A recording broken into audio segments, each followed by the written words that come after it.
semua ya? Iya, Bu. Oke, baik.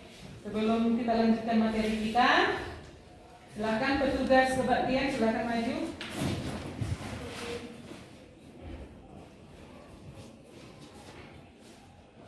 Sebelum memulai ibadah kita bernyanyi dalam Yesus kita bersaudara. 1 dan 3 ya. Dalam Yesus kita bersaudara. Dalam Yesus kita bersaudara. Dalam Yesus kita bersaudara. Sekarang dan selamanya. Dalam Yesus kita bersaudara. Dengan Bapa dan Putra dan Roh Kudus. Amin. Bacaan Injil kita dikutip dari Lukas bab 13 ayat 29 sampai 30. Dan orang akan datang dari timur dan barat dan dari utara dan selatan, dan mereka akan duduk makan di dalam kerajaan Allah. Dan sesungguhnya ada orang yang terakhir yang akan menjadi orang yang terdahulu, dan ada orang yang terdahulu akan menjadi orang yang terakhir. Ayat temas kita diambil dari ayat 30. Dan sesungguhnya ada orang yang terakhir yang akan menjadi orang terdahulu, dan ada orang yang terdahulu akan menjadi orang yang terakhir. Kita berdoa. Sama-sama kita mengucapkan doa Bapa kami. Bapa kami yang ada di surga, dimuliakanlah namamu, datanglah kerajaanmu, jadilah kehendak-mu di atas bumi seperti di dalam surga. Berilah kami rezeki pada hari ini, dan ampunilah kesalahan kami, seperti kami pun mengampuni yang bersalah kepada kami. Dan jangan masukkan kami ke dalam pencobaan, tetapi bebaskanlah kami dari yang jahat. Amin. Dan Putra dan Roh Kudus. Amin. Oke, terima kasih. Oke, Elsie, Nadia, Ade, Jessica, Gibran, Citra, Josephine, Hadir Bu. Andre, Aurel, Dwi, Prisma, Arinda, Maria, Claudia, Mona, Josephine, Christina, Cecilia, Mauli, Nehemia, Jogi. Oke, terima kasih. Nah, sebentar, minggu yang lalu kita mempelajari materi tentang apa? Hierarki apa?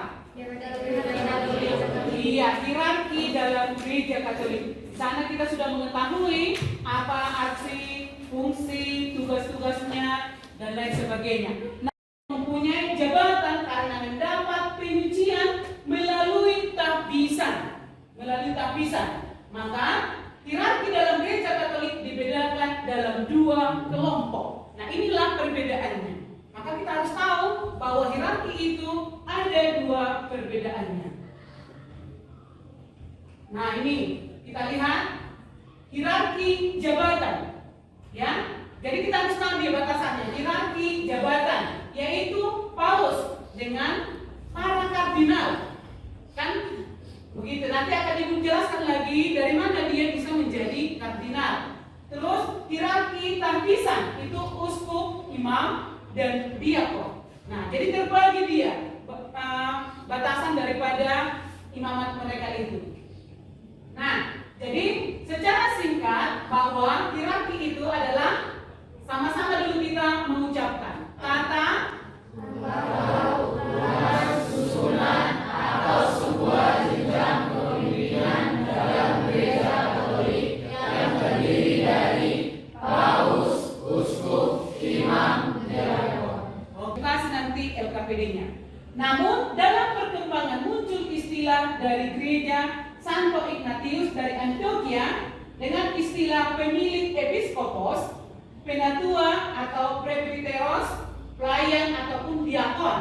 Itu struktur ini menjadi cikal bakal struktur gereja kita saat ini. Nah, itulah batasan terendah tadi, tingkatan terendah daripada bagian-bagian berbicara mengenai para pewarta ataupun hierarki. Sekarang kita lihat ajaran kitab suci tentang hierarki dalam panggilan dan pilihan Tuhan menjadi gembala. Coba dibawa kitab sucinya. Coba dulu, angkat dulu. Ini sepertinya ada yang tidak bawa. Iya, semua bawa kitab suci. Terima kasih nak, turunkan kitab sucinya. Oke, boleh dibuka. Boleh dibuka Yohanes bab 21 ayat 15 sampai 9. Coba satu orang membaca, silakan Yosef. Yosef silakan baca. Ini Yosef. Yohanes 20 sampai 19. Dan hal ini dikatakannya untuk menyatakan bagian Petrus akan mati dan memulihkan Allah. Sudah mengatakan demikian, ia berkata kepada Petrus, ikutlah aku. Lanjut. Pada Yohanes 21 ayat 18, aku berkata kepadamu, sesungguhnya ketika engkau masih muda, engkau mengikat pinggangmu sendiri dan engkau berjalan kemana saja kau hendaki. Tetapi jika engkau sudah menjadi tua, engkau akan mengulurkan tanganmu dan orang lain akan mengikat engkau dan membawa engkau ke tempat yang tidak kau kehendaki. Oke, itulah beberapa penggembalaan, ajakan Yesus tentang ataupun perintah Yesus untuk penggembalaan. Itulah ajakan Yesus dari kutipan itu. Maka ada istilah pewartaan. Nah, kita lanjut.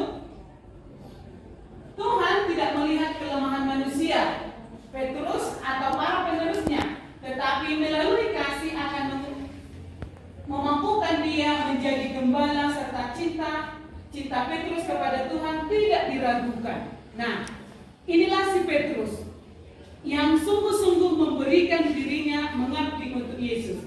Yesus memilih Petrus menjadi gembala dan pemimpin kawanannya, meskipun Petrus sering ceroboh dan labil, bahkan pernah menyangkal Yesus sampai 3 kali, namun kasih Allah kepada manusia yang akan ditunjukkan melalui Petrus tidak putus. Nah, jadi dari struktur ini kita lihat ya, inilah dia strukturnya. Tadi si Petrus utusan Yesus. Sekarang di masa kita sekarang yaitu Dewan Para Uskup. Nah, perhatikanlah ini Dewan Para Uskupnya ini.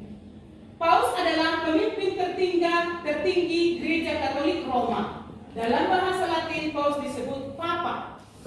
Nah, sekarang kita masuk berbicara mengenai, ayo sama-sama.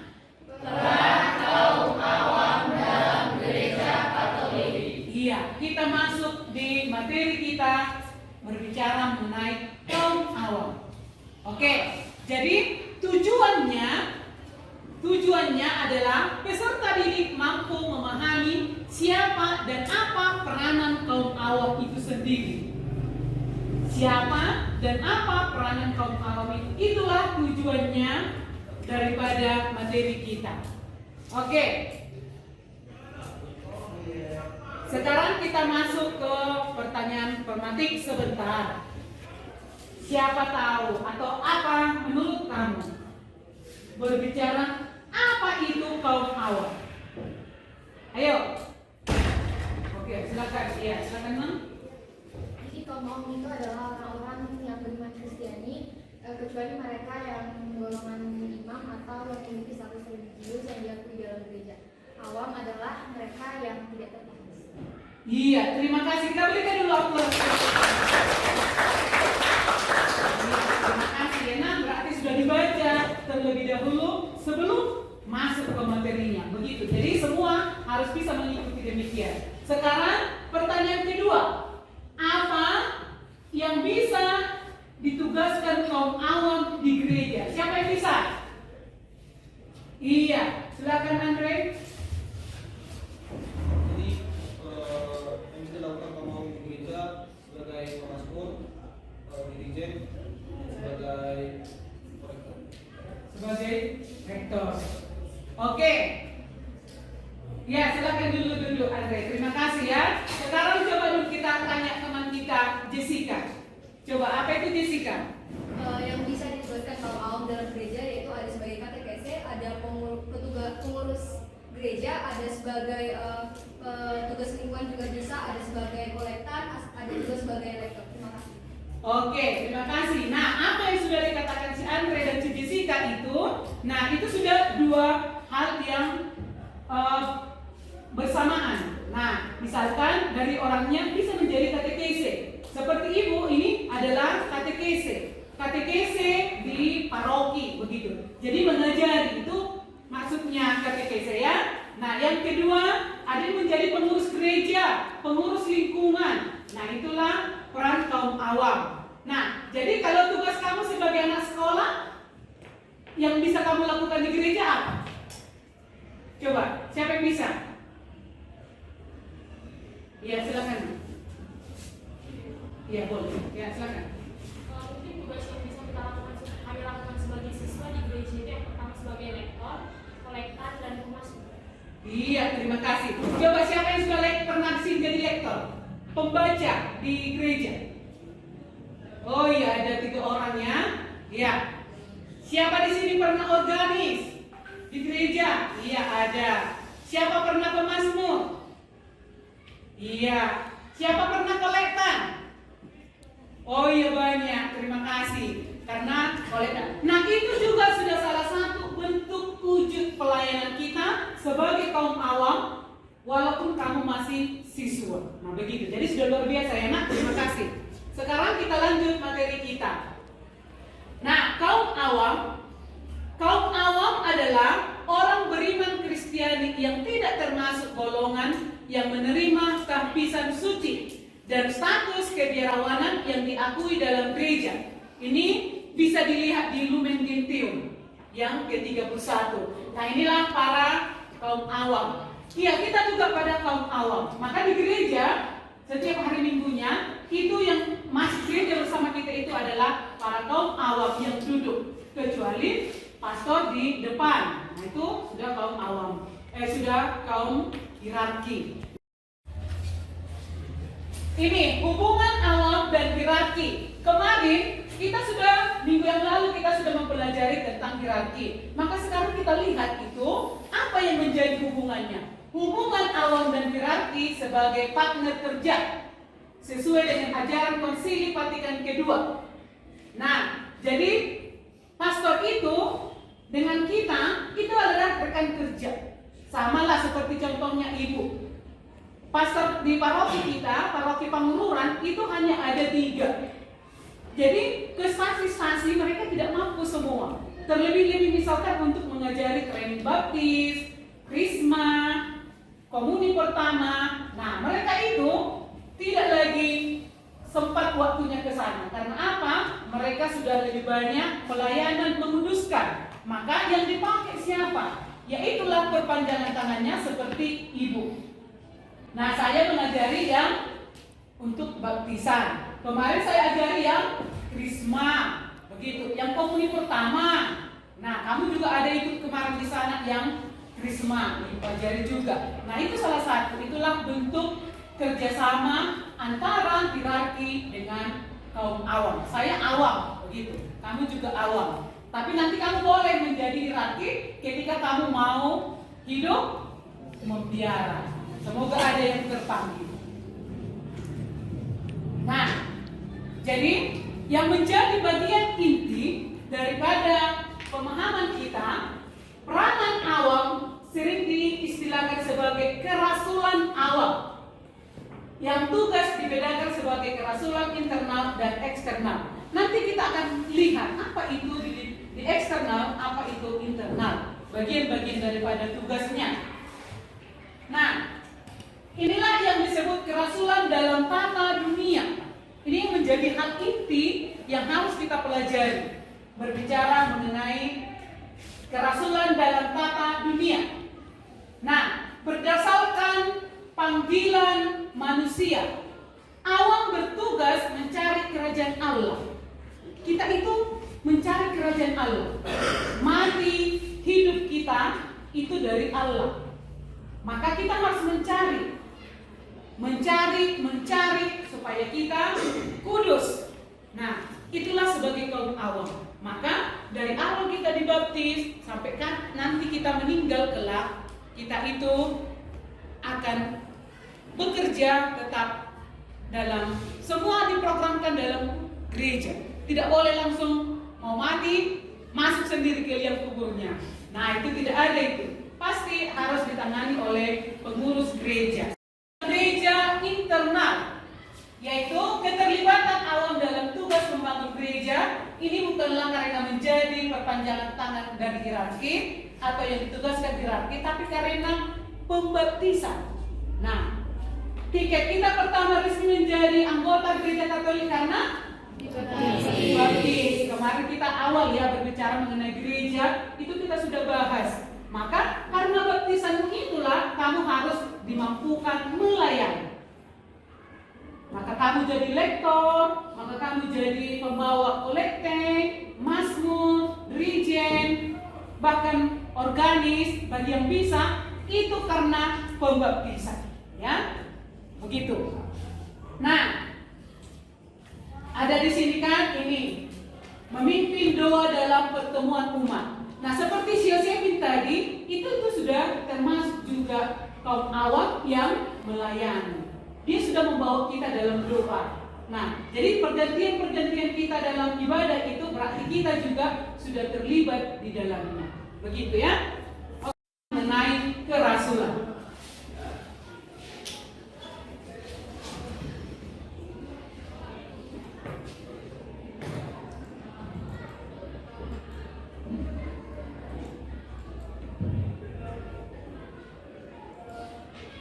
Oke, sekarang kita menyaksikan video.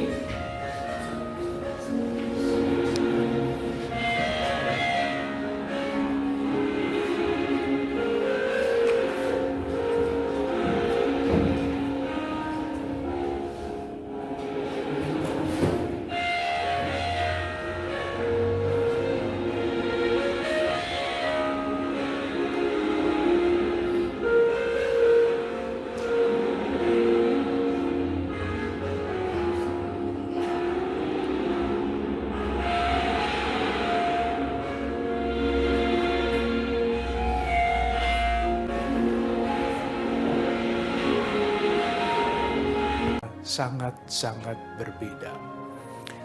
Dan perutusan itu spesifik kerasulan awam. Tugas awam, bidang kerasulan awam menurut ajaran gereja itu bidang yang sangat-sangat luas.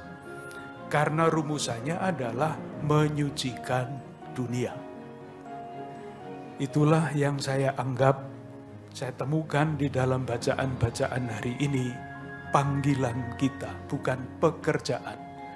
Tetapi jawaban kita terhadap panggilan Tuhan, agar kita terus siapapun kita berjalan menuju kesempurnaan kesucian, kesempurnaan hidup Kristiani, kesempurnaan kasih lewat pekerjaan dan lewat perutusan kita, khususnya melalui kerawang. Nanti rasul-rasul awam pasti juga dituntut kualitas kenabian, kalau ingin meneruskan, menyuarakan suara kenabian.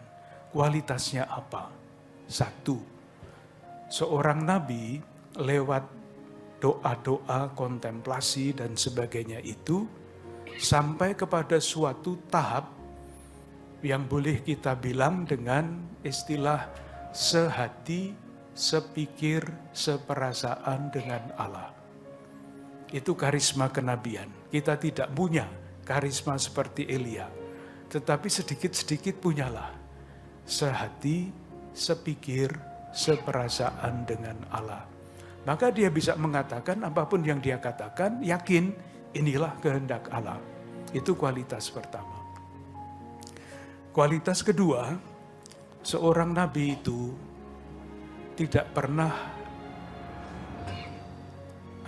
istilahnya out of date. Tidak pernah. Seorang nabi selalu terlibat dengan perjuangan bangsanya. Selalu. Tidak ada nabi yang keluar dari lingkungannya lalu berteriak-teriak mengkritik yang di dalam. Tidak ada. Nabi itu terlibat dengan sejarah dan nasib bangsanya. Kualitas yang kedua. Dan tentu itu dituntut bagi kita semua, dari kita semua, untuk dapat menjalankan peranan kenabian. Di dalam doa kita bertumbuh sehati, seperasaan, sepikir dengan Allah. Dan di dalam pelayanan kita tidak bisa melepaskan diri dari sejarah, keprihatinan dan kecemasan, kegembiraan dan harapan bangsa kita. Dan saya kira itu sangat cocok dengan panggilan dan perutusan di dalam kerasulan awam.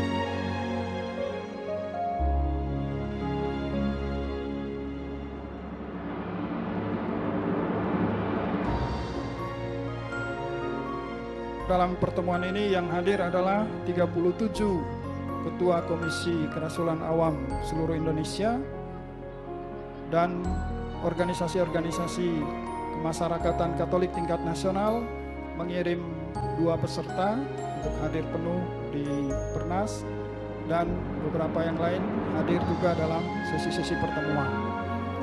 Selain itu, Komisi Kerawam juga mengundang awam-awam Katolik yang saat ini berkiprah di Dewan Perwakilan Rakyat Republik Indonesia.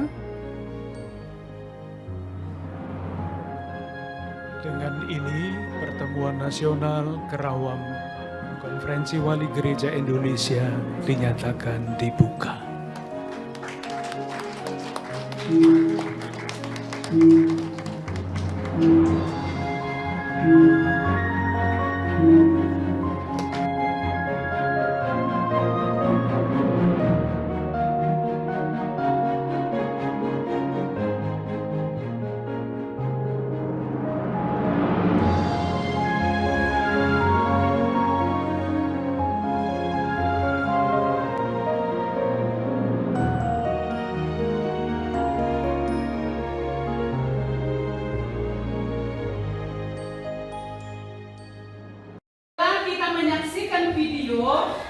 Dan sekarang kita mau bentuk kelompok dulu supaya kita mengetahui apa yang kita tonton tadi. Boleh kita tuangkan dulu di kertas RKPD kita. Oke, sekarang silakan dalam bentuk kelompok. Sudah Ibu kasih tugas kelompoknya, silakan dikerjakan dan di kelompok. Cepat, sebentar lagi kita akan mempertanggungjawabkan tugas kelompok kita.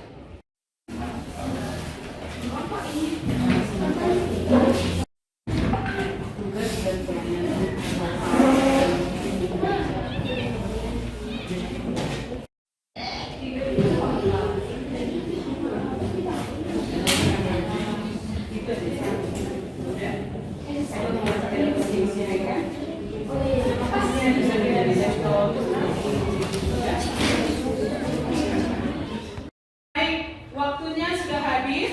Sekarang kita mau mempresentasikan apa yang menjadi bagian daripada yang sudah kami bicarakan dalam bentuk kelompok. Nah, sekarang kita masuk dulu ke kelompok 2 dulu. Itu karena materi mereka berdasarkan video. Ayo silakan.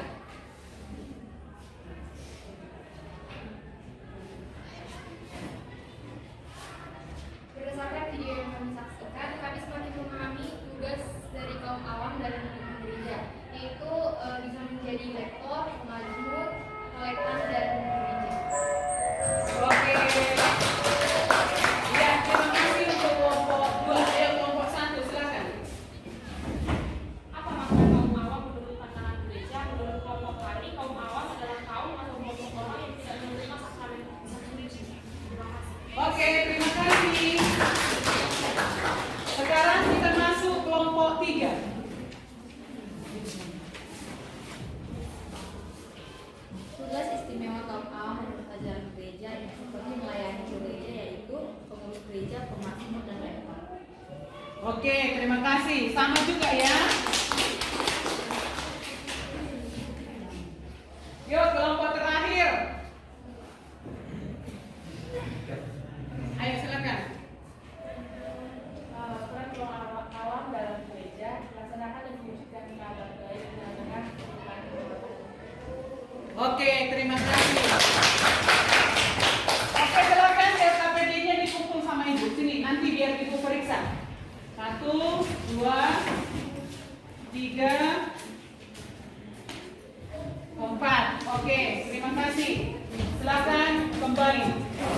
Ya, baik anak-anak ibu. Setelah kita sudah kerja kelompok, kita semakin memahami bahwa kita sebagai kaum awam sungguh harus berperan. Nah, maka yang menjadi kesimpulannya adalah bahwa semua komponen perlu kerjasama walaupun tiap komponen memiliki fungsinya masing-masing. Namun untuk bidang-bidang tertentu, terlebih dalam kerasulan, kita boleh membangun dan kerjasama yang memberikan partisipasi kerjasama dari semua komponen. Nah, itulah yang menjadi intinya, bahwa kamu sebagai kaum awam, apa yang menjadi talentamu, apa yang menjadi kelebihanmu, harus kamu persembahkan dalam gereja. Itu salah satu untuk memuliakan Tuhan.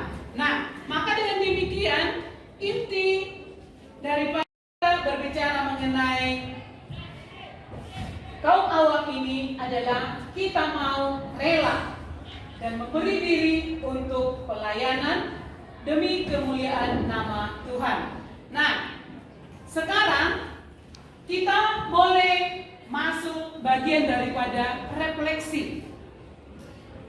Kamu ibu minta untuk merefleksikan sebagai kaum awam, apa saja yang sudah bisa saya lakukan sebagai anak sekolah. Nah itu, silahkan dulu ditulis. Apa saja bahan daripada refleksi. Apa saja yang bisa saya persembahkan atau berikan sebagai anak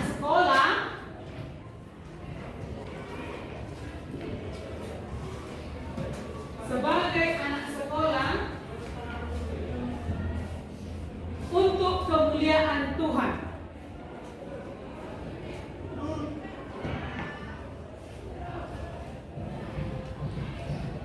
Oke, itulah bagian refleksi yang perlu kamu renungkan. Apa saja yang akan bisa kamu persembahkan demi kemuliaan Tuhan sebagai kita kaum awam. Nah, yang terakhir, kita masuk ke dalam penugasan. Tugas kita, Ibu meminta kamu wawancarai pengurus gereja. Nah, kamu akan mewawancarai pengurus gereja. Nanti akan Ibu kasih lembar wawancaranya. Nah, dengan demikian wajib mewawancarai 2 pengurus gereja di lingkungan masing-masing ataupun di gereja masing-masing.